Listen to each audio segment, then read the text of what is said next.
top young talent from some of the biggest teams in Europe, including Barcelona, Bayern Munich, Liverpool and Milan. This is the first edition of the Aegon Under-17 Future Cup, hosted by Ajax Amsterdam. I think here this weekend we have many scouts and many managers around the teams. Yeah. Everybody is very eager to see how big clubs develop their players and what level they're at. And so it's a good moment to come here and see again also the different styles of play, different types of players. The styles may be different, but the dreams are most certainly the same. Be a professional football player. Of course, make Ajax one. That's my dream. As the cost of buying players has soared, clubs' investment in producing talent like this through their academies has never been more important.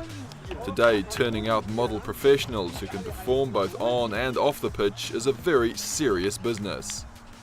Well, at this tender young age, it's unlikely these players would be mobbed outside on the field, and it would be easier for us to talk to them out there. But Ajax is adamant that they want all their young players to be interviewed in the press room here, because if they do make it to the top level of football, that's exactly what will happen. But training and playing at least 6 days a week, just what sort of a life are these players actually chasing? Firstly, a very regimented one. Your whole life is set out for you. What you're supposed to eat, how you're supposed to behave, whether you can go out with your friends. Well, when you sign up to be a football player, you know what sacrifices you have to make. I don't need a party in a while, so I don't think that's important. I've got to sacrifice some things, and that's something I've got to sacrifice, not going out and having a drink of a Friday night and things like that. I'll stay in and watch a bit of telly. Of course, the rewards in professional football can be magnificent, but is it the perfect job? People's perception is that with the money they earn and the cars and perhaps the women, that they have no problems in their life, but nothing could be further from the truth. Sporting Chance deals with the darker side of professional sport, helping players who've succumbed to problems such as alcoholism and gambling addictions, the result of a career that is often insecure and always high-pressured. Massive pressure to perform. You know, a lot of these players, if you can imagine that, you know, their desire isn't the money, it's actually to play football at the highest level. And it's almost like showing off. It's what they do best in their life. Some of them, it's the only thing that they do well. And therefore there's a lot of pride at stake and a lot of self-worth and self-esteem that's gained through that. A recent UEFA survey found that half of all Europe's professional football clubs are now running at a loss, which indirectly puts even more pressure on cheap homegrown talent to perform. And that pressure starts early, sometimes from close to home. Do you sometimes see the parents who are pushing too hard, perhaps? Not sometimes, many times. My son, he's been there since he's been 5. He's done it because he wants to do it. Obviously we've just encouraged him as parents, and we've left it in obviously the hands of the academy. A lot of parents are very pushy, but I'm not one of them, and I wouldn't be that way. You know, I've never been that way. Parents are always involved, of course they are, and everybody wants the best for their child. I wouldn't say we haven't got a particularly bad problem at Liverpool.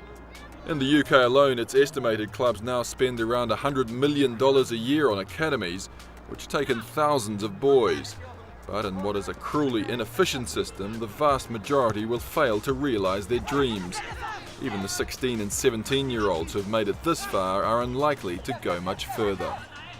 The statistics show that something like 85% of those players will not be playing professional football beyond the age of about 21. If 1 or 2 of this team go up to the professional, then it's a high score. 2 or 3 players. But what qualities will help you succeed? The mentality and the speed. Speed, velocità. Yeah. Speed and mentality.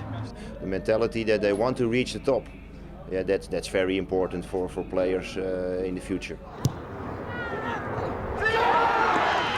Although ironically, the very qualities that will help a player rise above the rest can also make them susceptible to a heavy fall later on. The characteristics that we find that are basically prevalent in addiction are also the characteristics which would propel a player to actually be that small 1% that is needed to be different. You know, a tunnel-like vision, obsessive nature, desire absolutely to win, a competitiveness. All of that stuff is actually very much the trait of an addict. Few will make it, and those that do will find being a pro is not always the bed of roses people believe. But these youngsters at least sound remarkably down to earth about the path they've chosen. A lot of things come with the package as a football player, like the money, the girls, the cars and stuff. But that isn't my priority. I just want to be successful as a player. I give 100% and we'll see about a few years. And I've seen lots of players fall off by the wayside since I've been there, since I was 6. So I do know what it takes. So hopefully I can give it my best shot and see what happens. And if you can combine that sort of attitude with this sort of talent, which incidentally helped Ajax to win the tournament, well, perhaps you do have a real chance of a great career in the world's greatest game. Prima bal richting Onda. Oh, wat een mooie.